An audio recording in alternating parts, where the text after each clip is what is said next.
नमस्कार, news India आप देख रहे हैं। मैं आपके साथ सागर मिश्रा। वक्त हो चला दिन की सबसे बड़ी बहस का। चक्रव्यूह में विपक्ष। देश के सबसे बड़े जिस तरह से पंचायत ने ईडी की कार्रवाई को वाजिब ठहराया और ईडी पर अंकुश लगाने वाली याचिकाओं को खारिज कर दिया, उसी वक्त से ईडी इस समय एक्शन में है। ईडी की ताबड़तोड़ कार्रवाई से विपक्ष के होश फाख्ता है। सोनिया और राहुल गांधी के खिलाफ नेशनल हेराल्ड को लेकर ईडी की कार्रवाई ने अब रफ्तार पकड़ ली।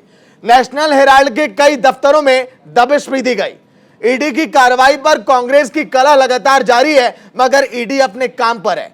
मोदी सरकार पर जांच एजेंसियों के दुरुपयोग के भी आरोप लगे और संसद के अंदर और बाहर सियासत अपने चरम पर है, मगर ईडी की सेहत पर इससे कोई भी फर्क पड़ने वाला नहीं है। ईडी एक एक के बाद एक लगातार विपक्ष के बड़े और विश्वस्त नेताओं के गिरबान में हाथ डालती जा रही है।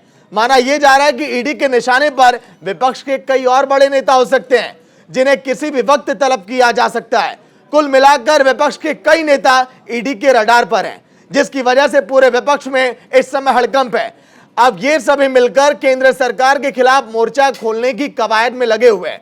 बड़ा सवाल है कि क्या विपक्ष की एक कवायद रंग लाएगी? क्या ईडी की छापेमारी इन सबसे रुक जाएगी, या फिर सियासत के कुछ और बड़े चेहरे ईडी की जद में आएंगे? ऐसे ही तमाम सवालों के जवाब हम अपने मेहमानों से लेंगे, लेकिन उसके पहले देखिए ये हमारी खास रिपोर्ट।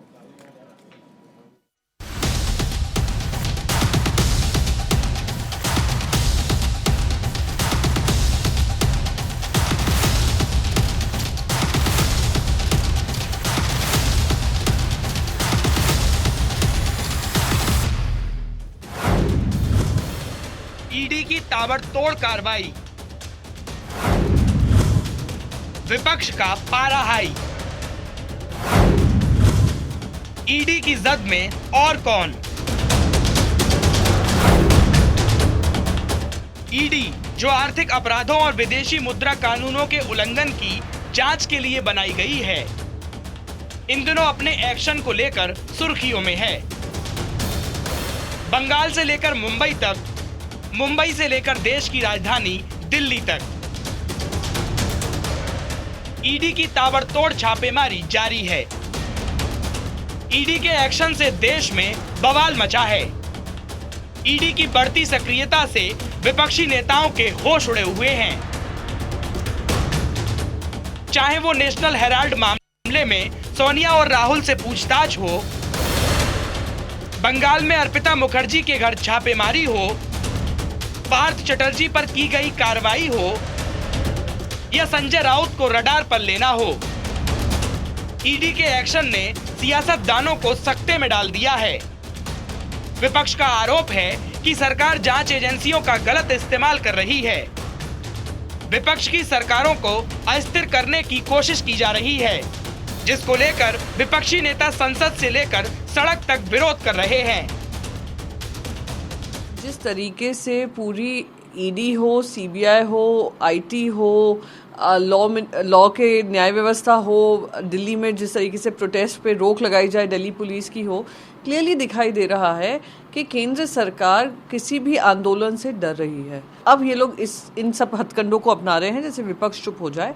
कोई भी विपक्षी दल और शिवसेना भी, हमने देखा किस तरीके से संजय राउत जी को भी गिरफ्तार किया हुआ है। हम लोग कोई डरने वाला नहीं है, हमें डटकर लड़ाई लड़ेंगे और इन लोगों का सामना करेंगे। एक तरफ ईडी की कार्रवाई से विपक्ष भड़का हुआ है, तो दूसरी तरफ सरकार का तर्क है कि भ्रष्टाचार के खिलाफ की गई कार्रवाई को बदले की कार्रवाई के चश्मे से नहीं देखना चाहिए। कांग्रेस जो है महंगाई को लेकर मोर्चा खोली हुई है बीजेपी के ऊपर, लगातार रैली पे रैली हो रही है। महंगाई बहाना है, ईडी से अपने आपको बचाना है, ये बस, और कुछ नहीं। केजरीवाल साहब हैं तो ये जिसको मर्जी लूट लें। ये गांधी परिवार है, जिसको मर्जी लूट ले, धोखा करे, चोर 420 करे, कानून इन पर लागू नहीं होता। कैसा है क्या?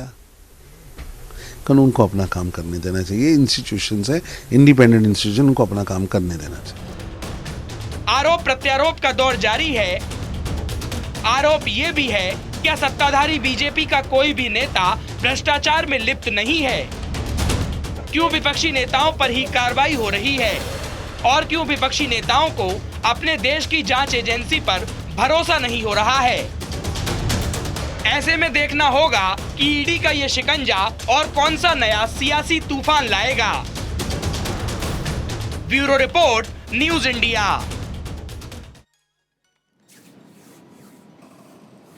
तो आज चर्चा इसी पर कि आखिर चक्रव्यूह में विपक्ष कैसे, लगातार एक के बाद एक, चाहे हम बात करें शिवसेना की, चाहे हम बात करें टीएमसी की, चाहे बात हम करें कांग्रेस की, इन सभी पार्टियों के नेता ईडी के रडार पर हैं। और विपक्ष अब ये सवाल पूछने लगा है कि क्या केवल हमारे ही नेताओं के दामन में दाग है? आपकी पार्टी के नेताओं पर गाज कब गिरेगी? आपकी पार्टी के नेताओं की जांच कब होगी? और तो और अब जमकर पूरे देश भर में प्रदर्शन भी लगातार जारी है इन तमाम मसलों को लेकर और महंगाई को लेकर भी। चलिए चर्चा की शुरुआत करते हैं। डॉक्टर कौशल मिश्रा, प्रवक्ता बीजेपी के, मयूर शेखर, प्रवक्ता कांग्रेस, संजय सरकार, नेता टीएमसी के, राहुल लाल, वरिष्ठ पत्रकार, संजय राणा, पॉलिटिकल एक्सपर्ट, और अब से कुछ ही देर में विक्रम सिंह यादव भी जुड़ेंगे। कौशल जी, मयूर जी, संजय जी, राहुल जी, संजय जी, स्वागत है न्यूज इंडिया में। मयूर शेखर जी, अगर लगातार देश भर में बवाल इतना जारी है कि इतना शेयर लिया गया, कितने पैसे उनके पास गए, तो फिर सोनिया गांधी से जो लगातार पूछताछ हो रही है, वो अपना शेयर किसी और को क्यों नहीं देती? लगातार माथापच्ची क्यों हो रही है इस पे? देखिए, सबसे पहले तो जो आपका जो मुद्दा है, मेन मुद्दा है, आज आप कह रहे हैं कि ईडी के चक्रव्यूह में विपक्ष, तो आपको जो है इस मुद्दे का, इस डिस्कशन का आपको टॉपिक रखना चाहिए था ईडी के चक्रव्यूह में देश। कल का जो प्रदर्शन था, आप जिस प्रदर्शन की बात कर रहे हैं, वो प्रदर्शन कहीं से भी ईडी के किसी कार्यवाही पे नहीं था। वो प्रदर्शन उन मुद्दों पे था जो मुद्दे देश के हर इंसान को, देश के हर सिटीजन को छूते हैं। हम महंगाई की बात करें तो वो कहते हैं कि हम ईडी को भेज देंगे। हम बेरोजगारी की बात करें तो वो कहते हैं कि हम ईडी को भेज देंगे। देश के इंस्टीट्यूशंस की जो क्रेडिबिलिटी है, उन क्रेडिबिलिटी का पिछले 8 साल में जो विनाश हुआ है, वो विनाश किसी से भी छुपा नहीं है। जब जब इन इंस्टीट्यूशंस का चक्रव्यूह जो है वो गढ़ा जाता है, तो उस चक्रव्यूह का विक्टिम इस देश का विपक्ष नहीं होता है, उस चक्रव्यूह का विक्टिम होता है इस देश का आम नागरिक। जब विपक्ष की आवाज को कुचलने की, जब विपक्ष की आवाज को दबाने की कोशिश होती है ऑर्गेनाइज्ड इंस्टीट्यूशंस के माध्यम से, तो उन इंस्टीट्यूशन की तो क्रेडिबिलिटी ध्वस्त होती ही है। इस देश के आवाम को एक मौका, इस देश के आवाम से एक मौका छीन लिया जाता है उसकी आवाज को इस देश के शीर्ष पटल पर रखने से। और ये कोई नया नहीं है। सबसे पहले डॉक्टर कौशल जी, माफ करिए मयूर जी, आपने हमारे मुद्दे पर सवाल उठाया, इसलिए पहले मैं आपको क्लियर कर दूं। आप ही की पार्टियां, विपक्ष की पार्टियां सवाल उठाती रही कि क्या ईडी के रडार पर केवल विपक्ष ही रहेगा, तो इसीलिए हमने कह दिया कि चक्रव्यूह में विपक्ष क्यों, बीजेपी के नेता क्यों नहीं? वही कह रहा हूं, ये जो चक्रव्यूह विपक्ष के खिलाफ रचा जा रहा है, मेरे कहने का मतलब है कि उस चक्रव्यूह का विक्टिम केवल विपक्ष नहीं है। विपक्ष के खिलाफ जो आप ये ईडी जैसे इंस्टीट्यूशंस की क्रेडिबिलिटी धूमिल करके, ईडी जैसे इंस्टीट्यूशंस को आप पॉलिटिकल टूल बनाकर जिस चक्रव्यूह की संरचना करते हैं, उस चक्रव्यूह का अल्टीमेट विक्टिम जो होता है, उस चक्रव्यूह का अंतिम विक्टिम इस देश का आम आदमी होता है। और ये जो है, ये केवल नरेंद्र मोदी, अमित शाह की बात नहीं है। आप इतिहास के कालचक्र में जाइए, जितने तानाशाह हैं, उन सभी तानाशाहों ने ऐसे ही इंस्टीट्यूशंस का दुरुपयोग किया है। और जब जब वो तानाशाह इंस्टीट्यूशंस का दुरुपयोग करते रहे हैं, वो चाहे जर्मनी में हिटलर रहे हो, चाहे इटली में मुसोलिनी रहे हो, तब तब वो अपने इलेक्टोरेट को, अपने सपोर्टर्स को एहसास दिलाते रहे हैं। ये पीएम नरेंद्र मोदी करवा रहे हैं क्या? ये पीएम नरेंद्र मोदी जांच करवा रहे हैं ईडी से? इतिहास के कालचक्र में बहुत छोटा पीएम नरेंद्र मोदी जांच करवा रहे हैं ईडी से, सोनिया गांधी, राहुल गांधी से पूछताछ वो कह रहे हैं कि जाकर आप करिए। किस पूछताछ से पीछे हटे हैं? सोनिया गांधी या राहुल गांधी किस पूछताछ से पीछे हटे हैं? सोनिया गांधी बीमार चल रही थी और यह बात पूरे देश से किसी से छुपा हुआ नहीं है। सोनिया गांधी की तबीयत अच्छी नहीं है। मयूर जी, हम तारीफ करते हैं, आप महंगाई को लेकर सड़कों पर हैं, आप जनता की आवाज उठा रहे हैं, बेहतर है। लेकिन ईडी की कार्रवाई के बाद ही आप लोगों को महंगाई याद आ गई। उसके पहले कोई कांग्रेस का नेता इस तरह से काले कपड़ों में सड़कों पर नहीं था सर। हम भी महंगाई का विरोध करते हैं, हम भी जान रहे हैं देश में महंगाई चरम पर है। ठीक है, डॉक्टर कौशल मिश्रा भी जुड़े हुए हैं। कौशल जी बताइए, सबसे पहले ये सर कि राहुल और सोनिया जी ने जो पैसा लिया है, बार बार आप लोग इसी पर सवाल करते हैं, कितना पैसा इन लोगों ने ले लिया है जो आप लोग बवाल कर रहे हैं?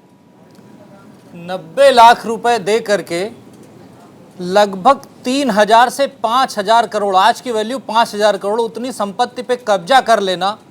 और उसके बाद ये कोई गवर्नमेंट की कार्रवाई तो थी नहीं, कोर्ट ने आदेश दिया था, उसके बाद इनके अगेंस्ट एफआईआर की गई। ये उससे बचने के लिए हाई कोर्ट गए। ये सारी दलीलें जो मेरे मित्र दे रहे हैं, ये इनके बड़े बड़े वकीलों ने कोर्ट में दी थी। वो हाई कोर्ट हो या सुप्रीम कोर्ट हो, हर जगह से ये कहा गया कि ईडी की कार्रवाई में कोई खोट नहीं है, संवैधानिक है। और ईडी का जो बिल लाया गया था, जो उसको इतनी धार दी गई थी, वो कांग्रेस सरकार नहीं दी थी। अगर वो आज अपनी ताकतों का यूज करके संवैधानिक तरीके से सोनिया जी और राहुल जी पे अगर कार्रवाई कर रही है, उनसे जांच कर रही है, तो इन्हें महंगाई याद आ रही है। इसके पहले बहुत नेताओं पे कार्रवाई हुई, आप ये देखिए झारखंड में पूजा जी के, सिंघल जी के यहाँ हुई। अगर महंगाई याद आ गई तो बीजेपी के पेट में दर्द क्यों हो रहा है सर? अरे इसमें हमें कोई दर्द नहीं हो रहा, नहीं, लेकिन ये ईडी की आड़ में, ईडी की आड़ में छुप करके बीजेपी के पेट में दर्द हो रहा है महंगाई के सवाल पर। आप मुझे ये एक बार रमेश बिदुड़ी जी को सुना दीजिए, पीसीआर की टीम से सुना दे रहा हूं आपको। आप मुझे ये रमेश बिदुड़ी जी की बाइट को प्ले कर दीजिए एक बार, फिर आपसे सवाल ले रहा हूं। रमेश बिदुड़ी जी आज के दिन ये कह रहे हैं कि ईडी केवल बहाना है और महंगाई, ईडी पर निशाना है, महंगाई केवल बहाना है। महंगाई आपको बहाना लगता है क्या सर? देश का इतना ज्वलंत मुद्दा है महंगाई, बिल्कुल मुद्दा है, लेकिन आप ये समझिए ना, कांग्रेस को अभी क्यों याद आया? अभी इतने राज्यों के इलेक्शन हुए, कभी कांग्रेस के इतने नेता सड़क पे नहीं उतरे, लेकिन अब नेता सड़क पे उतर रहे हैं। आपने देखा ये पहले दिन से ही, जब से ही ईडी का नोटिस सोनिया और राहुल के पास गया, जिस दिन बुलाया जाता दिन की पूरे नेता एमपी एमएलए सब आकर के दिल्ली में धरना देते हैं। और अब जब इस पे इनकी फजीहत हुई तो वो ईडी का नाम न लेकर के महंगाई का नाम ले रहे हैं। सिलेंडर लेकर आई थी, सिलेंडर लेकर के आने से क्या होता है? इनके जमाने में महंगाई दर जो थी वो 2 डिजिट में थी, हमेशा 11% के ऊपर थी। आज 2014 और 2022 के बीच का फर्क आपको नहीं पता लग रहा है? 400 कुछ रुपए से जो आज 1100 रुपए देकर मैं अपनी जेब से खरीद रहा हूं कुछ सिलेंडर, सर आप लोग को महंगा लगता है? नहीं लगता है? अरे सर, उसके बारे में मैं एक चीज कहना चाहूंगा। 2012 में 1 घंटा बचा है, चर्चा करेंगे। 2012 में सिलेंडर का प्राइस 1200 रुपए था, उस समय कांग्रेस गवर्नमेंट थी। आप देख सकते हैं, गूगल पे चेक कर सकते हैं। पिछले साल मई तक मेरे खाते में 160 रुपए आ जाते थे सर, जब मैं सिलेंडर मंगाता था, बड़ी खुशी होती थी, लेकिन वो भी आप लोगों ने बंद करवा दिया। नहीं, उसमें ये था आपने अपने आप चर्चा की जाएगी लंबी सर, महंगाई पर पूरा दिन निकल जाएगा, अगर आप सक्षम है अपनी सब्सिडी छोड़ना तो ये देश के लिए अच्छी बात का कदम है। मुझे लगता है कि हर आदमी जो सक्षम है उसे सब्सिडी छोड़ देनी चाहिए। आपने छोड़ा, बहुत अच्छी बात है, बधाई हो आपको। ठीक है, चलिए टीएमसी के नेता संजय सरकार जी भी बने हुए हैं। संजय जी आवाज मिल पा रही है? बिल्कुल बिल्कुल। संजय जी, आपके घर में जो पैसा वैसा रहता है, पता रहता है कि नहीं आपको कहां से पैसे आ गए? आप सवाल पूछ लीजिए, हम जवाब बहुत अच्छा तरफ से आज आपको देंगे। नहीं, अब बताइए, उधर पार्थ चटर्जी, अर्पिता मुखर्जी, पैसे मिलने के बाद लोग कहते हैं पैसा कहां से आ गया पता नहीं है। एक चौकीदार जो है पार्थ चटर्जी का, उसके नाम पर फर्जी अकाउंट खोल दिए जाते हैं, उसमें पैसे डाले जाते हैं, फिर भी सर टीएमसी बार बार पल्ला झाड़ लेती है। देखिए, मेरे एक गाना याद आ गया, ये आंसू ये जज्बा तुम बेचते हो, गरीबों का हालात तुम बेचते हो, अमीरों को शाम गरीबों को नाम। आज के तारीख में अगर मोहम्मद अजीज जी जिंदा रहता था, लक्ष्मीकांत प्यारालाल जी और आनंद बख्शी जी ये गाना लिखते थे, कैसे गाना लिखते थे मालूम है? ये आंसू ये जज्बा तुम बेचते हो, गरीबों को संपत्ति और गरीबों को हालात तुम बेचते हो, तुम्हारा प्यारा व्यापारी का शाम और गरीब भूखा प्यासा का नाम। यही गाना मोहम्मद रफी गाना गाता था महंगाई के लेके और मोदी जी को मुंह देके। आज के तारीख में यही गाना गाते थे शायद। मैं आपको बता रहा हकीकत आज के तारीख ये क्या कर रहा है ईडी सीबीआई, तो एक मतलब जो डाइवर्टेशन है। कैसे डाइवर्टेशन है मालूम है?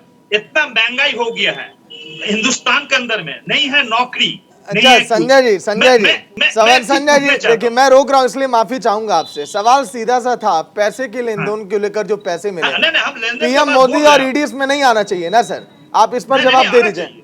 आना चाहिए, आना चाहिए, आना चाहिए, बिल्कुल आना चाहिए। अच्छा बोलिए तो भावना गावली, प्रताप सरनायक और ये जमीनी यादव जो शिवसेना का जो पहले विधायक था, उसको ऊपर ईडी का जांच क्यों नहीं हो रहा है? आपको ये पूजा सिंघल का घर से 174 करोड़ रुपया 90 लाख रुपया मिला है। ये हिंदुस्तान का दूसरे जो पर्सन है उसको सहेली है, क्यों उसके ऊपर मीडिया का चर्चा नहीं हो रहा है? घर में 174 करोड़ रुपया मिले, ये तो छोड़िए, ये तो 50 करोड़ रुपया मिला है। 174। देखिए संजय जी, आपने 2 मिनट पूरा ले लिया, आपने एक बार भी पार्थ चटर्जी और अर्पिता मुखर्जी का जिक्र मैंने सुना नहीं आपसे सर।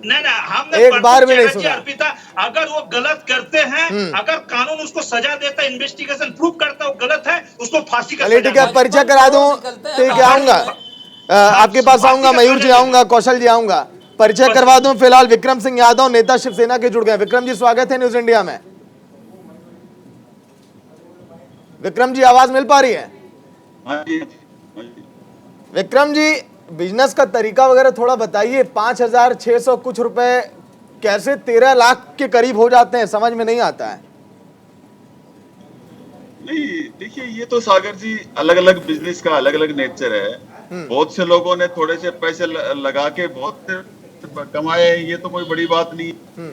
तो ये स्टेट में हमने देखा था, लोगों ने थोड़े से पैसे लगाते थे और उसमें उसका कई गुना फायदा उठाया। इस वाले बिजनेस का थोड़ा सा आइडिया हम सभी, राहुल जी भी संजय जी भी जान जाएंगे। हम लोग के पास रहते हैं, पैसे बढ़ ही नहीं पाते, 5-6 हजार रुपए 13 लाख करना है। नहीं देखिए, ये सारी चीजें तो देखो, हर बिजनेस, देखो कोई बिजनेस आज के टाइम में कुछ बिजनेस है कुछ बहुत अच्छे आगे मतलब बढ़ जाते हैं लोग उन बिजनेस में, उन बिजनेस से। बिजनेस का और बिजनेस करने का हो सकता है कि सबकी अपनी अपनी स्ट्रेटेजी है। हमने देखे हैं बहुत लोग जो है थोड़े वर्षा रावत से जुड़ा मैंने सवाल किया इस पर, ज्यादा फायदा कमाए तो कोई बड़ी बात नहीं है। इस सवाल का जुड़ाव मेरा वर्षा रावत से है, आप समझ पा रहे होंगे। नहीं उनसे है, लेकिन उन्होंने भी जो किया है, अब तो चलो पूछताछ चल रही है, सारी चीजें साफ क्लियर हो जाएंगी। लेकिन आपने पहले जो सवाल किया कि भाई थोड़े पैसे लगा करके इतना मुनाफा हो सकता है क्या, तो मैं ये कहता हूँ हाँ हो सकता है, ये तो पॉसिबल है। क्योंकि हमने बहुत से लोगों को देखा है और उनसे सुना भी है कि भाई कम इतने पैसे हमने लगाए, इतना हमारा इसमें हमें मुनाफा हुआ। तो इसके लिए किसी तरीके का कुछ आश्चर्य वाली बात नहीं है। राहुल जी आज की डिबेट हम लोग के लिए फायदेमंद हो गई। देखिए कैसे पैसे वैसे हम लोग बढ़ाएं, ये भी पता चल रहा है। 10 सेकंड समय देंगे आप? ले लीजिए सर, बोलिए। देखिए नहीं सागर जी 10 सेकंड में एक बात बताता हूँ मैं, 10 सेकंड में खत्म कर देंगे एक बात। बोलिए सर जल्दी, क्योंकि राहुल जी संजय जी वेट कर रहे हैं बहुत देर से। 10 सेकंड सागर जी बोलिए सर। मैं आप एक उदाहरण देता हूँ। राम जन्मभूमि जो है वो थोड़े से पैसों में ली थी जमीन, और अगले दिन उसमें 2.5 करोड़ रुपए का फायदा हो गया था। ये तो आपको पता होगा। 16 राम करोड़ का फायदा हो जन्मभूमि गया। में भी पीछे जो सौदा हुआ था वो 16 कुछ करोड़ लाखों रुपए में वो जमीन ली, और अगले दिन वो 2.5 करोड़ में बेच दी थी। तो यही राहुल जी अब बताएंगे। राहुल नहीं आप इन चीजों को आप देखिए, आज क्या हो रहा है कि आज दो विपक्ष में जो लोग हैं उनकी सबकी उनके पीछे ईडी लग रही है, लगाई जा रही है, इंक्वायरियां हो रही हैं। भाई अभी इन्होंने आरोप लगाए कि शिवसेना के भाई ये भ्रष्टाचार, इनके ऊपर ईडी के नोटिस गए हो गए, और वो जैसे बीजेपी में गए तो उनको क्लीन चिट मिल गई। तो आज के टाइम में सबसे बड़ा घोटाला तो यही है कि भाई ये जो बचाव किया जा रहा है, अब इसका सोल्यूशन ही क्या है। भाई आज आपके ऊपर भ्रष्टाचार के आरोप लग रहे हैं, घोटाले के आरोप लग रहे हैं, आप बीजेपी में चले गए तो सारा आपको माफ हो गया, सबके आप साफ हुए। ठीक है, चलिए राहुल जी संजय जी, ठीक है, लेकिन दोनों की तुलना राहुल और संजय जी कर देंगे। अब लौट के आऊंगा आप लोगों के पास। राहुल जी वो कह रहे हैं कि बताइए, राम जन्मभूमि तो रातों रात करोड़ों में तब्दील हो गई, तो फिर खाते में रखे पैसे भी तो हो ही सकते हैं। भाई हम लोगों के तो नहीं हो रहे हैं। आप तो सही कह रहे थे कि हम लोगों के तो उल्टे बढ़ते भी नहीं है, उल्टे घट जाते हैं। हम माइनस में भी पहुंच जाता है घटते घटते हुए। देखिए 2-3 चीज़ें बड़ी गंभीर है यहाँ पे। भ्रष्टाचार के विरुद्ध कार्रवाई होनी चाहिए, पूरा देश उसका स्वागत करेगा। जहाँ पे भी मान लीजिए पार्थो चटर्जी के घर से ही निकाल रहे हैं, बड़ी स्वागत योग्य कदम है कि आप वहाँ पे भ्रष्टाचार का खुलासा कर रहे हैं। लेकिन अगर भ्रष्टाचार के मामले का देश में भारतीय जनता पार्टी अगर ये मान रही है, चूंकि देखिए मैं भारतीय जनता पार्टी की बड़ी जिम्मेवारी इसलिए मानता हूँ कि वो केंद्र में सत्ता में है, अभी 19 राज्य सरकारों में है। आप देख लीजिए अभी आज उपराष्ट्रपति का चुनाव हो रहा है, उनके पास आप भारी मात्रा में आप देखेंगे कि अभी धनखड़ साहब आपको भारी वोटों से जीतते हुए नजर आएंगे। तो उनके पास एक तरह से पूरे के पूरे जो है कि सांसदों का भी समर्थन प्राप्त है इस समय। तो आपके पास, आपको जिम्मेवारी है आपके पास। आप केवल ये नहीं कह सकते कि हम तो विपक्ष के साथी जो है कि हमारी तमाम जांच एजेंसियां वहीं पे होंगी। आज अभी ये चीज कह रहे थे विक्रम जी कि भाई विपक्ष के साथी घूम रहे हैं, पता नहीं क्या किया जाए। भाई भारतीय जनता पार्टी ने विकल्प दे रखा हुआ है कि विपक्ष में जो लोग भी परेशान हो, भ्रष्टाचार के मामलों को लेकर एजेंसियों से परेशान हो, वो भारतीय जनता पार्टी में शामिल हो जाए, आपकी परेशानी दूर हो जाएगी। तो ये जो परसेप्शन और ये जो पूरा प्रोसेस है, उससे हमारी भ्रष्टाचार के विरुद्ध जो लड़ाई है वो बिल्कुल कमजोर पड़ती है। तो ये इस प्रोसेस को हम लोग पूरे देश भर में उदाहरण फैले हुए हैं। अभी शिवसेना अगर भारतीय जनता पार्टी के साथ मिलकर अभी अगर सरकार बनाई हुई होती तो हम लोग नहीं देखते कि अभी संजय राउत अभी जेल में होता, सवाल ही नहीं था ये चीज देखने का। अभी वो एक तरह से देश के वरिष्ठ नेताओं में गिनती होती है। अभी सबसे दुखद चीज तो ये रहा, देखिए उस दिन जैसे परसों हम लोग देख रहे थे कि भाई कांग्रेस के एक वरिष्ठ नेता को आप सदन के भीतर आप ईडी नोटिस दे रही है, जिसमें वो सदन में बोल रहे हैं वहां पे जबकि देखिए सदन का सत्र सागर जी पहले ही इतना छोटा और संक्षिप्त है। अब जांच कीजिए ना, जांच लगातार कीजिए, लेकिन जांच एजेंसियों की ये पूरी जिम्मेवारी बनती है, न्याय केवल होना नहीं चाहिए, न्याय होते हुए दिखना भी चाहिए। और ये अगर यही चीज हेमंता विश्व शर्मा के ऊपर तमाम भारतीय जनता पार्टी बड़े बड़े आरोप लगाती थी उस समय जब वो कांग्रेस में शामिल थे, तो क्या वो बीजेपी के मुख्यमंत्री बन गए? तो क्या अब वो उन आरोपों से वो धुल गए? वो तो ये बड़े सवाल हैं। आप देखिए अभी यहाँ पे बैठे हुए हैं टीएमसी के भी लोग हैं यहाँ पे। मैं कह रहा हूँ कि न्यायपालिका भी फेल है। लीजिए नहीं, शुभेंदु अधिकारी को कार्यपालिका और हमारी न्यायपालिका दोनों फेल, आप ये कह रहे हैं? नहीं, न्यायपालिका के ऊपर मैं नहीं कह रहा हूं। मैं कह रहा हूं कि देखिए हमारे यहाँ पे जांच एजेंसियां जांच करेंगे, उसी के तथ्यों के आधार पर ही होगा। आप अगर जांच एजेंसियां जांच करते हुए केवल विपक्ष के लोगों को ही पकड़ेंगे तो उन्हीं के सबूत मिलेंगे आपको। आप अगर जांच एजेंसियां सत्ता पक्ष के द्वार पर भी आप उनके देखिए चोर पकड़िए, आप चाहे विपक्ष के चोर हो चाहे वो सत्ता पक्ष के चोर हो, सत्ता पक्ष के चोरों के घर अगर जांच एजेंसियां जाएंगे ही नहीं, जांच ही नहीं होगी, तो फिर मामला क्या होगा उसका? तब तो आपको उसके परिणाम नहीं पता चलेंगे। ये कह रहा हूं मैं कि अभी आप देखिए ना मुकुल राय के मामले में क्या हो रहा था। वो जैसे जो कि बीजेपी में तो मामला ठंडा हो जा रहा था, फिर टीएमसी में जा रहे थे, फिर मामला गर्म हो जा रहा था। तो ये इस तरह से इतना ज्यादा जो है कि दुरुपयोग जब होता है जांच एजेंसियों का, तो फिर ये सवाल सागर जी खड़े होते हैं। ठीक है संजय जी, जो मयूर शेखर जी कह रहे थे शुरू में कि चक्रव्यूह में पूरा देश ये फंस गया ईडी के, क्या आप मानते हैं? क्या ऐसा आपको भी लग रहा है कि हाँ ईडी कर करके अन्य मुद्दों से ध्यान भटक रहा है देश का? सागर जी धन्यवाद चांस देने के लिए। देखिए मयूर जी की बातों से नहीं ठीक है, मतलब काफी गेस्ट हैं हमारे, सबको अपना अपना बोलने का हक है। देखिए मयूर भाई जो हमारी बातें बोले थे बड़े ध्यान पूर्वक सुन रहा था, और मुझे जब ये कल 5 तारीख को जिन्होंने अपना आंदोलन जिसको कहते हैं ब्लैक डे मनाया है, ये ब्लैक डे किसी गरीब जनता के लिए नहीं बनाया था, ये ब्लैक डे किसी बेरोजगारी के लिए नहीं मनाया था, ये विरोध था 370 का, ये विरोध था रामचंद्र जो राम जन्मभूमि का शिलान्यास का। आप देखेंगे दोनों जगह पे 5 तारीख को हुआ था, इसलिए उसका खाना नहीं मिल रहा है। अरे सर आपके भी संजय जी आपके बीच में नहीं बोला, आप चुप हो जाइए, अपना टर्न आएगा 2 मिनट बाद बोलिएगा। आप पे भी आ रहा हूँ टीएमसी में भी आ रहा हूँ, 2 मिनट दीजिए। देखिए ऐसा है दोनों जगह पे ये 5 तारीख का था, तो ये कांग्रेस का जो ना ये कुछ नहीं है, कांग्रेस सिर्फ दिखावा कर रही है। अब मैं आता हूँ, अरे सर शांत हो जाइए, सभ्यता में डिबेट कीजिए, सभ्यता में डिबेट कीजिए। 5,000 करोड़ रुपए खा गए हो, बबीता सरकार का नंबर 1 पोजीशन खा गए हो, और टीएमसी का आदमी आकर के ये बोल रहा है कि हम दूध के धुले हुए, कहाँ के दूध के धुले हुए हो? 50 करोड़ रुपए एक नॉन पॉलिश करने वाली लड़की के घर आ जाता है, हजारों करोड़ रुपए आपके कैसी बात कर रहे हैं? एक मिनट शांत हो जाइए। सागर संजय जी कांग्रेस के प्रदर्शन पर सवाल उठा रहे हैं। अरे आप शांत हो जाइए संजय जी, शांत हो जाइए। सरकार जी मैं आता हूँ शिवसेना का जो चीज था, अरे सुन लीजिए सर अच्छी डिबेट करने दीजिए। संजय सरकार जी, वॉल्यूम डाउन संजय सरकार जी आ रहे हैं, चुनावी मौसम मत बनाइए, अभी दूर है अभी। अरे सरकार साहब शांत हो जाइए, टीएमसी नहीं है, ये बंगाल नहीं है, शांत हो जाइए। टीवी डिबेट संजय सरकार जी आऊंगा, सुनिए पहले संजय राणा जी को सुनिए, वरिष्ठ चिल्लाने जाता हूँ। अगर अपनी बातें रख रहे पॉलिटिकल एक्सपर्ट के तौर पर तो इनको भी सुनिए संजय जी। आज के तारीख में अरे अंडा खा के जिंदा रहता है।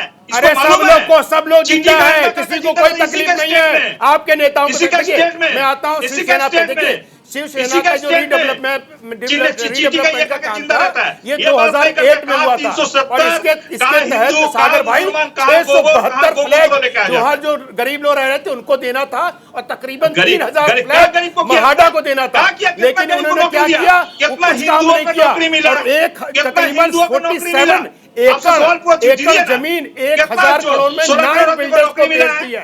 अब ये बताइए 1000 करोड़ में बेच दिया, और हमारे मित्र राहुल लाल बोल रहे थे ये अगर संजय राउत अगर सरकार में होते तो इन पे केस नहीं होता। 2018 में एफआईआर किया जाता, 2018 में क्या इस सरकार में नहीं थे आप? बिल्कुल एफआईआर हुई है 2018 में, समझ रहे हैं? अरे भाई साहब जाके पढ़ लीजिए, देख लीजिए, 2018 में FIR हुई थी इनके खिलाफ, केस दर्ज हुआ था, केस दर्ज किया गया था।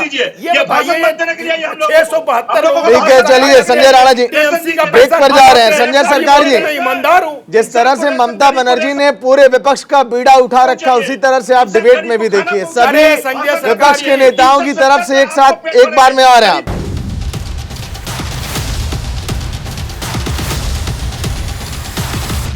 आखिर केवल विपक्षी चक्रव्यूह में क्यों, और कल 5 अगस्त का ही दिन कांग्रेस ने प्रदर्शन के लिए क्यों चुना? क्योंकि ये सवाल है हमारे इस समय पॉलिटिकल एक्सपर्ट संजय राणा का भी, इसका जवाब भी हम लेंगे कांग्रेस से। चलिए आप इसे शुरुआत करते हैं। मयूर शेखर जी भी, कौशल जी, संजय जी, विक्रम जी, राहुल जी और संजय राणा जी चर्चा में बने हुए हैं। मयूर शेखर जी, 5 अगस्त थी क्यों प्रदर्शन के लिए?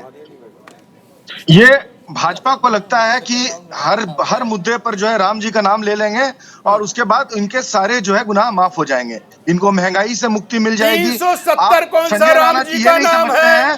5 तारीख ही क्यों चुना? आपने काला ही कपड़ा क्यों पहना? ये बताइए, जवाब देश का गरीब परेशान जवाब दीजिए। 6 तारीख को क्यों नहीं, 4 तारीख को क्यों नहीं? क्योंकि आप तुष्टीकरण की राजनीति कर रहे थे और आपको अच्छी तरह पता था आपको किसी विशेष वर्ग को करना था। और ये अंदर खाने की खबर है कि 5 तारीख इसीलिए चुना गया था, ये 5 तारीख ही रखा जाए क्योंकि 370 भी इससे कवर होता है और राम जन्मभूमि शिलान्यास भी कवर होता है। इसलिए संजय जी साहब, आप 5 तारीख का एक महत्व भूल रहे हैं।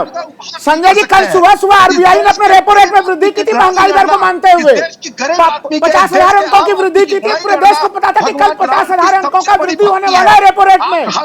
ऐसे स्थिति में देखिए महंगाई का मास्टर स्ट्रोक आपने कल सुबह दे दिया भाई।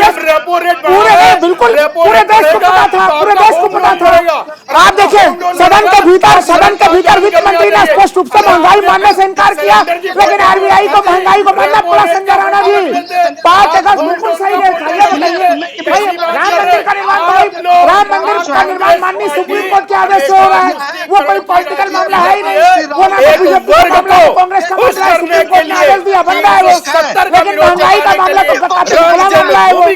आप ये नहीं, आप कल आरबीआई ने वृद्धि की थी कि नहीं की थी, आप बताइए संजय जी। किसी की आवाज ही नहीं आ रही है संजय जी, सब लोग एक ही साथ बोल रहे हैं सर।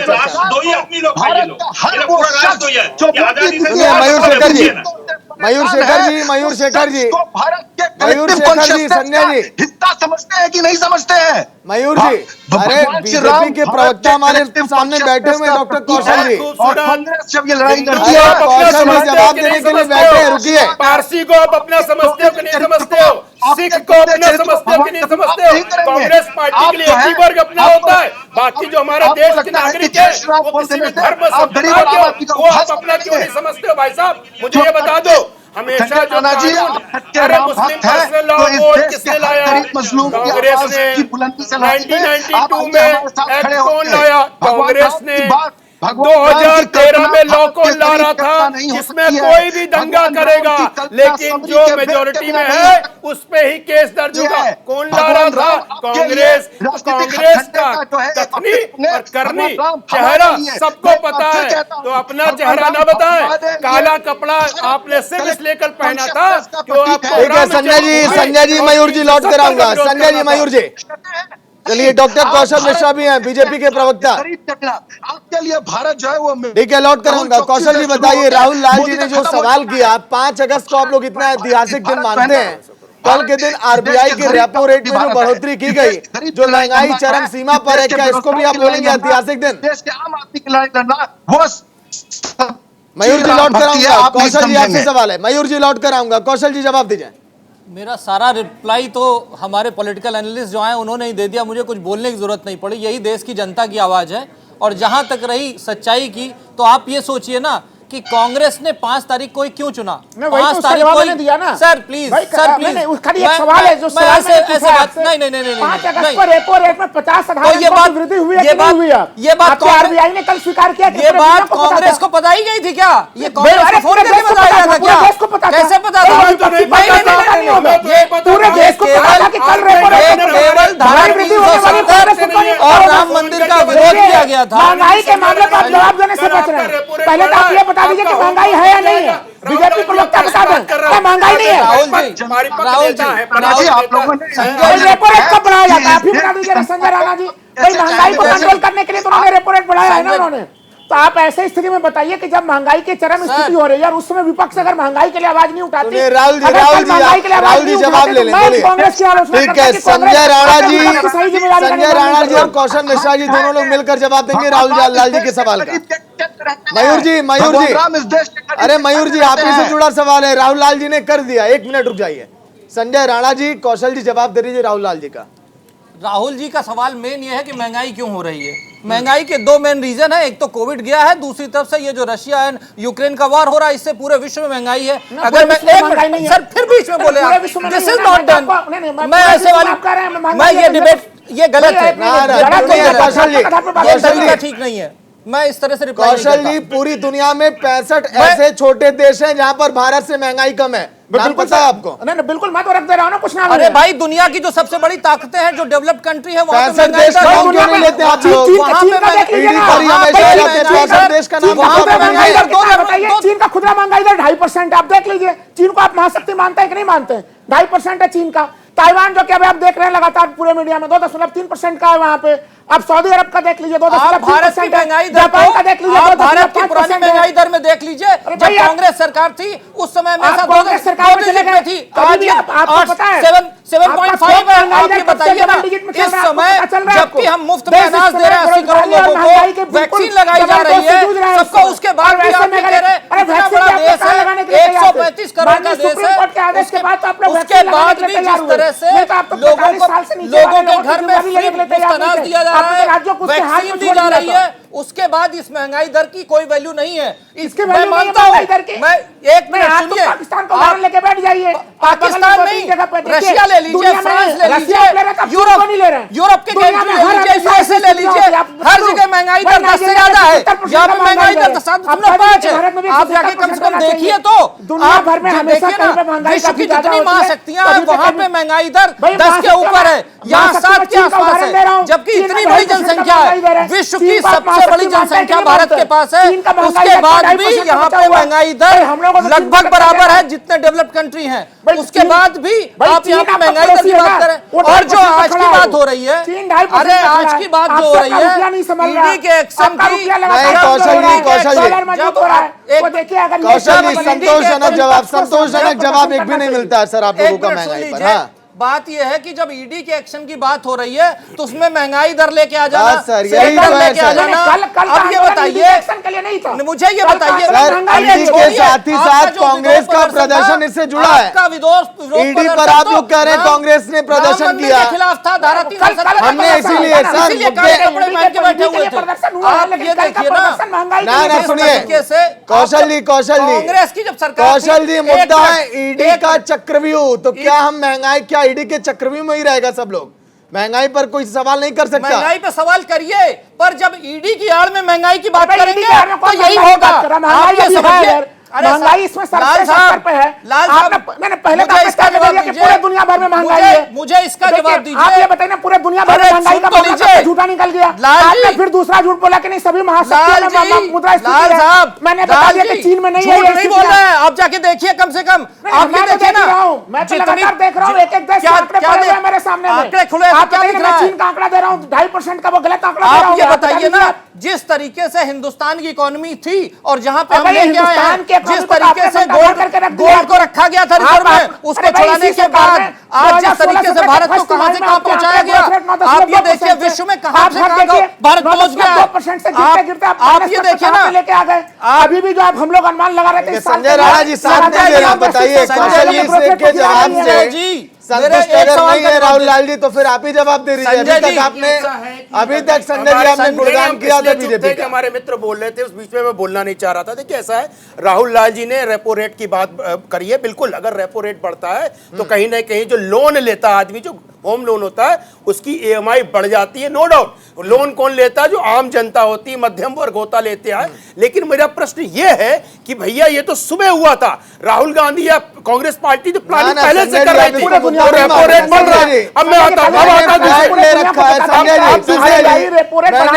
अगर ले रखा है, मैं जो 16,000 की EMI देता था, मैं अगर 18,000 अब दूंगा तो क्या मेरी जेब पर फर्क नहीं पड़ेगा? बिल्कुल पड़ेगा, बिल्कुल पड़ेगा, बिल्कुल पड़ेगा। लेकिन ये रेपो रेट बढ़ाना कभी कभी RBI की मजबूरी हो जाती है, अदरवाइज इसके लिए प्रॉब्लम हो जाएगा ग्लोबल, सॉरी इंडिया के इंफ्रास्ट्रक्चर पे। तो रेपो रेट जब कम हुआ था, आपको याद होगा, तकरीबन 6% चला गया था। राणा साहब, आप बताइए, आप महंगाई को हम लोग कई कारणों से देखते हैं। देखिए, डिमांड सप्लाई में अगर अंतर हो जाए, मार्केट में बहुत ज्यादा पैसे हो, वैसे स्थिति में आप रेपो रेट अगर बढ़ा रहे हैं तो वो उससे महंगाई कंट्रोल होगी। लेकिन इस समय तो पहले ही मार्केट में लोगों के पास जॉब नहीं है, पैसे नहीं है, तो आप ये बताइए इस समय उससे लाभ होगा आपको? अगर देखिए ये इस समय जो स्थितियां बनी हुई है, इस समय महंगाई का नेचर एक अलग किस्म का नेचर है। आपको कहीं कहीं अर्थव्यवस्था में गति देने की जरूरत है। आप जिस तरह से रेपो रेट को बढ़ा रहे हैं, उससे आपकी अर्थव्यवस्था की गति और गड़बड़ होगी। एक महिंद्रा ने लॉन्च की है, आधे घंटे में 1 लाख बुकिंग। देश में चंद लोग अगर समृद्ध हैं, उससे पूरे करेंगे। देश में चंद लोग समृद्ध है, इसका मतलब ये तो नहीं है ना, ये हमारे बेरोजगारी एक समस्या है, इंडिकेटर नहीं है, एक देश की समस्या है। नहीं कर लेकिन ये ऐसा नहीं बोल सकते कि सिर्फ भारतीय जनता पार्टी की समस्या है, ये समस्या देश की है। इस समय से उदारीकरण आया था 1991 से, उस समय तमाम सरकारों में सहमति थी, जब ब्याज के ऊपर 24% से ज्यादा खर्च नहीं करेंगे। आज हम लोग के ब्याज के ऊपर केवल 35% ऊपर हमारे ब्याज के ऊपर खर्च हो रहा है। तो सरकार के गलत आर्थिक नीतियों के कारण ब्याज के ऊपर आर्थिक दबाव की स्थिति बनी। और हमेशा बीजेपी को कटघरे में खड़ा कर देते। देखिए, आप हो या हम, बेरोजगारी हो चाहे महंगाई हो, हम सबको तकलीफ होती है, हमें मिलकर लड़ना पड़ेगा। लेकिन जो बिल्कुल है, कांग्रेस जो दोहरा चरित्र अपना रही थी, काला रंग का कपड़ा पहन कर आंदोलन कर रहे थे, वो आंदोलन महंगाई के लिए नहीं था, वो आंदोलन कतई महंगाई और बेरोजगारी के लिए नहीं था, वो आंदोलन सिर्फ 370 और राम मंदिर का विरोध, शिलान्यास का विरोध का था। ये मेरा पॉइंट है। चलिए, बहुत देर से संजय सरकार जी वेट कर रहे हैं। संजय सरकार जी, जब ईडी की देखिए छापेमारी शुरू हुई तो आप लोगों ने उधर शहीद यात्रा के जरिए भी एकजुटता दिखाई कि टीएमसी की क्या ताकत है। आप लोगों ने बीजेपी पर जमकर हमला बोला, बाइकॉट आप लोगों ने कर दिया इलेक्शन का भी। इसके अलावा तमाम ऐसी गतिविधियां हैं जिससे ये लगता है कि आप लोग ईडी का विरोध ज्यादा कर रहे हैं और बाकी नीतियों का कम। बिल्कुल नहीं। देखिए, कानून को जो तराजू जो होता है ना, ये इक्वल होना चाहिए, होना चाहिए कि नहीं आपकी हिसाब से? अच्छा, जतिन मेहता, आप अभी तराजू की बात कर रहे हैं, आप चोरी करते रहे। कुछ देर पहले आपने जो बबीता सरकार थी, नहीं चुप रहूंगा, जवाब दो मुझे। आप बबीता सरकार जो 1 नंबर पे आई थी 2017 में, वो 21 नंबर पे कैसे पहुंच गई? अंकिता कैसे नंबर 1 पे आ गई?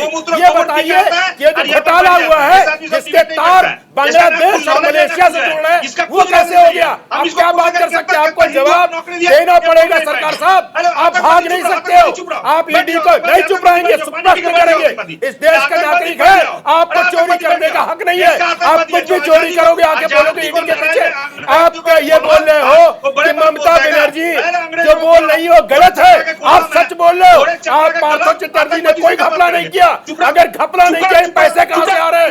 ये पैसे कैसे पकड़े जा रहे हैं? पार्थो चटर्जी कैसे और उनके सहयोगी कैसे? और ये जो कनेक्शन है बांग्लादेश और मलेशिया से कैसे? संजय जी सुन लेते हैं इनका जवाब भी। बोलिए संजय जी, ये 50 करोड़ रुपए का कुछ भी हिसाब किताब नहीं है क्या? संजय जी, क्या किया आजादी के लिए? संजय सरकार जी खड़े जाते हैं आजादी के लिए। भैया आप ही के संजय सरकार जी 50 करोड़ का हिसाब किताब है कि नहीं? गहने और सोने चांदी का हिसाब है कि नहीं? कोई हिसाब किताब जो घोटाला हुआ एसएससी स्कैम का, उसका कोई हिसाब किताब है कि नहीं? आज भी अंग्रेज रहता था, इन्हीं लोग अंग्रेज को रखता था, इन्हीं लोग को चलता अंग्रेज आज भी हिंदुस्तान में। अंग्रेज को ये भगाए थे, टीएमसी पार्टी भगाई थी, संजय सरकार ने भगाया था, और कोई नहीं भगाया था। हमारे पूर्वज, अरे हमारे पूर्वज हम बताने जो ना तो बता नहीं पाओगे। इतिहास के वहां जाके पढ़ लेना, जो सर ने वही बहुत बड़ा है। आप मुझे अपनी आजादी सिखाओगे, अपना धर्म सिखाओगे? चोर हो आप लोग, चोरी करते हो, मानते नहीं हो, और सीना चोरी कर रहे हो। ये बताइए जो फॉरेन करेंसी मिली है, ये बताइए सर, जो आपके जेवरात मिले हैं, अरे आप गरीब की बात कर रहे हो, ये पैसा कहां से आया? इसका हिसाब क्यों नहीं दे पा रहे हो? आप हिसाब क्यों नहीं दे पा रहे हो? बोरे के बोरे, ट्रकों के ट्रक ट्रकों में भरे जा रहे पैसे कहां से आ रहे? बता नहीं पा रहे। हिसाब तो देखिए। पार्थो चटर्जी का फोन ममता बनर्जी रात में क्यों नहीं उठा रही थी? पार्थो बनर्जी से क्यों आपकी एमसी ने रिश्ता लगा दिया? ठीक है, चलिए संजय राणा जी, संजय सरकार जी लौट कर आऊंगा। फिलहाल देखिए डिबेट में मयूर शेखर जी भी बने हुए हैं। मयूर शेखर जी लगातार जो ईडी की कार्रवाई राहुल गांधी, सोनिया गांधी से, संजय राणा जी प्लीज, संजय सरकार जी आऊंगा। बताइए मयूर शेखर जी, जो लगातार पूछताछ हो रही है सोनिया गांधी से, राहुल गांधी से, जब आप लोगों को कुछ फायदा नहीं है, अखबार बंद हो चुका है, सोनिया गांधी अगर ये शेयर आपको ही दे देती तो मुझे नहीं लगता विवाद ये बढ़ता, सब कुछ मामला यही शांत हो जाता। इस अखबार की विरासत इस देश में किसी से छुपी हुई नहीं है। ये बीजेपी का अंग्रेजों के प्रति जो अंधभक्ति है ना, उसी अंधभक्ति के कारण कहां से आई ये बताइए। 5000 शेयर होल्डर थे 1938 में, वो 5000 शेयर होल्डर कहां चले गए? उनको आपने दिया शेयर, क्यों नहीं दिया? How can you transfer share of somebody else to someone else without informing them?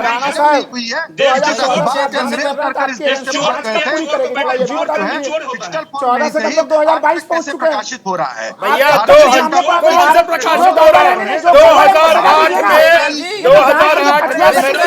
ये बंद हो गया तो जब आप किराए देते हैं, उससे जो संपत्ति आ रही है वो 1/3 सोनिया गांधी, 1/3 राहुल गांधी और 1/3 बाकी लोगों को बट रही है। समस्या यहाँ पर है। आपकी जांच कब पूरी होगी? 2014 में आपने शुरू किया, फिर आपने एक बार बंद कर देती है एजेंसी जांच, फिर आपके कहने पर फिर शुरू कर देते हैं। की तरफ ले जाना चाह रही है। ईडी की कार्रवाई से 2000 से 5000 की प्रॉपर्टी राहुल गांधी से पूछताछ की है, क्या निकला है पूछताछ का निष्कर्ष? क्या किसी भी कार्रवाई राहुल गांधी और सोनिया गांधी पीछे हटे हैं? सोनिया गांधी बीमार है, उसके बाद भी 1000 करोड़ रुपए का सामान खा गए और आप बोल रहे आपसे जांच नहीं होनी चाहिए। जी बोलिए। देश के हर आदमी को संजय राणा जी पता है कि उद्देश्य क्या है। इस देश के हर आदमी को पता है कि उद्देश्य जो है इस देश में, अरे आज से पहले इंदिरा गांधी जी की हत्या हुई, बोलिए कौशल जी बोलिए। उससे कोई गवाह कौन था? सोनिया गांधी थी। सोनिया गांधी से किसी ने जांच किया, किसी ने पूछताछ की? हिम्मत नहीं थी, क्योंकि Rahul Gandhi, Sonia Gandhi, Priyanka Gandhi above the law थे, वो कंट्री के ऊपर थे, वो प्रिंस थे, उनसे प्रश्न नहीं किया जा सकता। हर आदमी इस कानून के अंतर्गत आता है और कोई भी फ्रॉड करेगा तो यहाँ पे जवाब देना पड़ेगा और एजेंसी अपना प्रश्न पूछेंगी और उसमें अगर गलत पाया जाएगा तो सजा भी होगी। 2022 में भी पूरा नहीं हो तो सवाल लगातार खड़े होंगे। इतने छोटे से मामले के जांच में राहुल जी का सवाल, ठीक है, 1 मिनट रुकिए। कौशल जी, 2014 से 2022 हो गया। राहुल जी यही सवाल। राहुल जी 1 मिनट आऊंगा, मयूर शेखर जी आऊंगा। बोलिए कौशल जी बोलिए। हमारे नेताओं से सवाल जवाब किया, आपने पूरा कांग्रेस ऑफिस को बार आप छावनी में तब्दील कर मयूर शेखर जी, कौशल मयूर शेखर जी, आप मुझे ये बताइए, आपकी विरोधी पार्टी बोल रही है, कांग्रेस सरकार थी तब तक 95 बार राष्ट्रपति शासन लगा है। आप जाकर के देख लीजिए, 95 टाइम्स कांग्रेस ने राष्ट्रपति शासन लगाया था। एक भी चीज, सब चीज असंवैधानिक की थी, उन्होंने इमरजेंसी लगाई। आज 1 मिनट आऊंगा। देखिए कौशल जी, मयूर जी, जो राहुल जी का सवाल है कौशल जी मैं आपसे पूछूंगा। फिलहाल विक्रम सिंह यादव भी बने हुए। विक्रम सिंह जी, आप लोगों के हाथ से बताइए, सत्ता चली गई और जांच में आऊंगा। शेखर जी, राहुल गांधी के साथ मजबूती शेखर जी आ रहा हूँ, पानी पी लीजिए तब तक। शेखर जी, मयूर शेखर जी आऊंगा सर। मयूर शेखर जी है विवक्त में। मयूर सर कुछ समझ में नहीं आ रहा है। आ रहा हूँ मयूर जी। रोड पे 1000 आदमी भी नहीं था। मयूर जी पानी पी लीजिए, आता हूँ मैं 2 मिनट में आपके पास। शांत रहिए। परिवारवाद की चरम सीमा है ये राहुल और सोनिया की भक्ति। बोलिए और विक्रम उसी सिंह चक्कर में यादव। आपको प्रॉब्लम हो रही है। कौशल जी जितिन प्रसाद परिवारवाद नहीं है, पंकज सिंह मयूर शेखर जी, मयूर शेखर जी 1 मिनट आ रहा हूँ। मयूर शेखर जी बोलिए। सवाल मेरा विक्रम सिंह यादव से। विक्रम सिंह यादव, आप अगर ये कहते हैं कि शिवसेना बहुत अच्छी पार्टी है, लोगों के हित और बारे में सोचती है, और जब जांच कमेटियां बैठाई जाती हैं तो बड़े बड़े घोटाले सामने आते हैं, खाते में जब जांच करिए तो लाखों रुपए बढ़ जाते हैं सालों साल में। फिर क्या आप उम्मीद करते हैं कि महाराष्ट्र की जनता आपका साथ देगी कभी, अगर ये सामने आ रहा है तो? देखिए, ये शिवसेना का सवाल नहीं है सागर जी। मैंने कहा कि बीजेपी जितने भी विपक्षी पार्टियां हैं, विपक्षी सरकारें हैं, सभी को करना चाहती है, सभी को वहां पे सरकार गिरा करके अपनी सरकार बनाना चाह रही है। और अभी आपने देखा होगा नड्डा जी ने अल्पमत की सरकार रहेगी तो गिरेगी। और जब ईडी अपना काम करती है, जब एजेंसी अपना काम कर रही है तो आपको सरकार गिरा रही है। सागर जी, चोर मचाए शोर। इतनी देर से शोर कौन मचा रहा था ये नजर आ रहा था। सबसे बड़े चोर हैं, भ्रष्टाचार काम कर रही है। नहीं ठीक है, और आप शब्दों का इस्तेमाल नहीं, ठीक है, ये आपका अपना आपकी मानसिकता अपने पास रखिए। जवाब मेरे जवाब से मांगे उस पर आप बोलिए। ये इतने दूध के धुले हो गए कि इनके ऊपर देखो कहीं कोई इंक्वायरी नहीं हो रही। अभी 2-4 दिन पहले 672 जो फ्लैट देने थे उसका पैसा कहाँ गया? वो मराठी मालिक का पैसा कहाँ गए? कहाँ गए? जवाब दो। और मैं एक चीज बता रहा हूँ, जो SDIL, अरे सुन लो सर, SDIL का लिंक आया है, ये SDIL का जो बांधवा है, इसके लिंक PMC के 4,500 करोड़ घोटाले से भी है। अभी दांत खुलेंगे सर, कब तक बचोगे आप? कब तक बचोगे? देखो सरकार जी परेशान हो रहे हैं। ये सरकार मेरी बातों से और चीजों को ये खुदा नहीं चाह रहे। अरे इनका काम है शोर मचाना। अरे मैं जवाब दे रहा हूँ, जवाब तो सुन लो। सब अच्छा होगा, आपने चोरी करना बंद कर दो। ये तो सागर जी वही बात है, चोर मचाए शोर। चोर मचाए शोर करेगा वही शोर। ठीक है, चलिए गरीब आदमी का पैसा सुन लीजिए। विक्रम सिंह यादव जी को सुन लेते हैं पहले, केवल एक ही लाइन आपकी सुनाई दे रही है। विक्रम सिंह जी, बस चोर मचाए शोर, यही मैं सुना अभी तक। अरे भाई, जवाब तो दीजिए। अगर गलत नहीं तो फिर जांच में ये सब कहाँ से? अगर गलत नहीं तो फिर जांच में ये सब कहाँ से? अगर संजय राउत और वर्षा राउत गलत नहीं तो फिर जांच में ये सब कैसे सामने आया?